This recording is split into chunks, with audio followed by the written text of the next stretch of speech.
Halo semuanya, perkenalkan nama saya Nurul alias Safitri Hagas, NIM 200401110161 dari Psikologi Diagnostik 1 kelas F dengan dosen pengampu Ibu Rika Fuatu Rosida. Di sini saya akan menjelaskan tentang klasifikasi alat-alat tes. Disimak ya.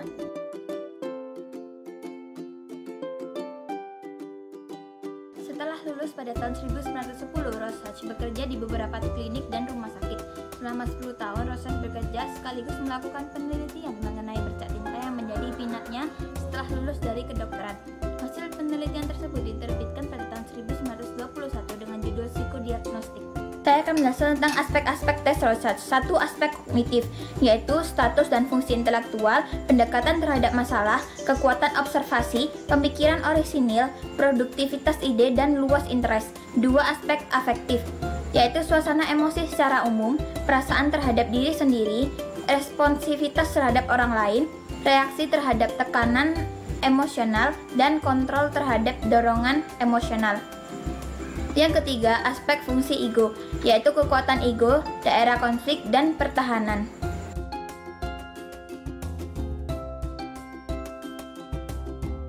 Tes yang digagas oleh Henry A. Murray dan Christina D. Morgan, psikolog asal Amerika Serikat pada tahun 1930-an. Tahun 1938, Murray mengadakan penelitian kembali terhadap tes TAT. Tes ini digunakan untuk mengeksplorasi dinamika yang mendasari kepribadian. Tujuan, TAT adalah suatu tes proyeksi yang digunakan untuk mengungkap dinamika kepribadian yang menampakkan diri dalam hubungan interpersonal dan persepsi terhadap lingkungan. Dengan tes ini dapat mengungkapkan dorongan-dorongan emosi, sentimen, kompleks, dan konflik-konflik pribadi yang dominan. Prosedur pengumpulan data TAT dilakukan dengan jalan menyajikan deretan gambar kepada testi. Testi diminta membuat cerita mengenai gambar-gambar yang disajikan tersebut.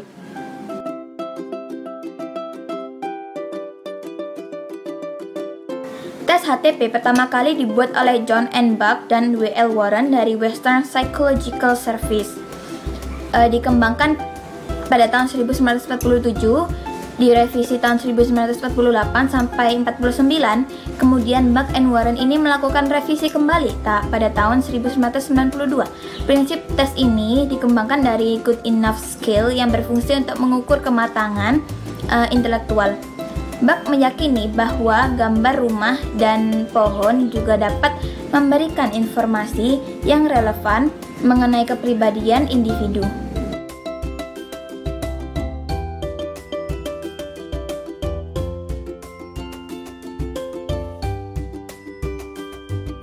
Tes Wartig berkembang sejak awal 1920-an dan 1930-an. Dipelopori oleh Erich Wartig, bermula di negara Jerman hingga saat ini di Indonesia masih berkembang dan terus digunakan. Tes Wartig ini menggunakan teknik proyektif, yaitu teknik yang diberikan melalui stimulus-stimulus yang tidak terstruktur dan seperti ambigu.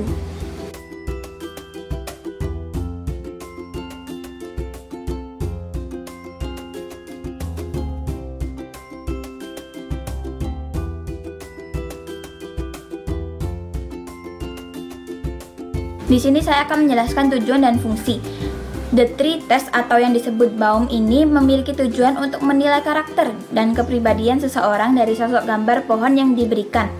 Nah, sedangkan fungsi dari tes ini untuk menilai karakter dan kepribadian seseorang. Gimana sih cara mengetahui karakter dan kepribadian orang yang menggambar ini? Jadi hal ini dapat diketahui dari bentuk gambar, kelengkapan gambar, kerapian, cara menggambar, dan dari aspek-aspek lainnya. Lalu di dalam tes ini, aspek kepribadian yang diungkap sama seperti tes-tes sebelumnya, yaitu emosi, imajinasi, dinamisme, reality, function.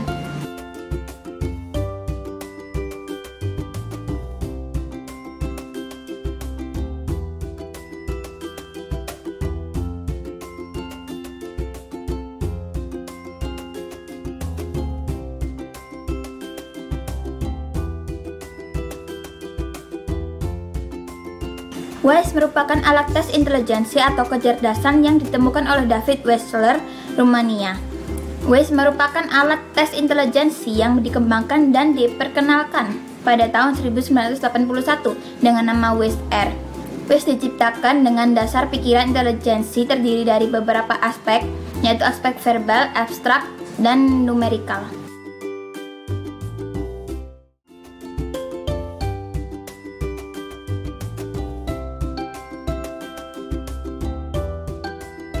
Tujuan dari tes Binet digunakan untuk pengukuran kecerdasan pada anak hanya sampai usia 13 tahun.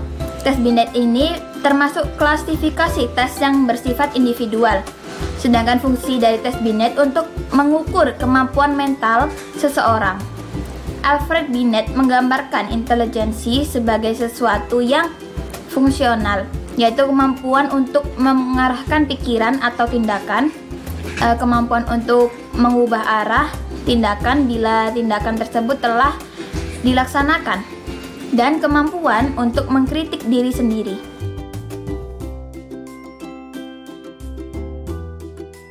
Tujuan dari tes ini, EPPS merupakan salah satu tes kepribadian yang dirancang untuk mengukur atau menggambarkan keunikan kepribadian seseorang berdasarkan teori kebutuhan A.H. Murray.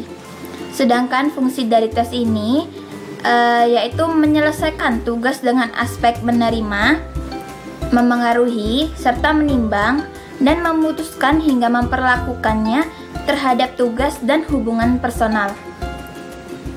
Dalam alat tes psikologi ini terdapat berbagai aspek yang pada dasarnya dikelompokkan menjadi 3 aspek, yaitu sikap kerja, aspek sosial, dan aspek emosi. Minnesota Multi-Basic Personality Inventory atau MMPI diterbitkan pada tahun 1940. Perancang MMPI adalah R. Stark Hathaway dan J.C. McKinley. MMPI merupakan hak cipta dari University of Minnesota. MMPI dikembangkan pada tahun 1930 di Universitas Minnesota sebagai tes kepribadian yang komprehensif yang dapat digunakan untuk mendeteksi masalah kejiwaan.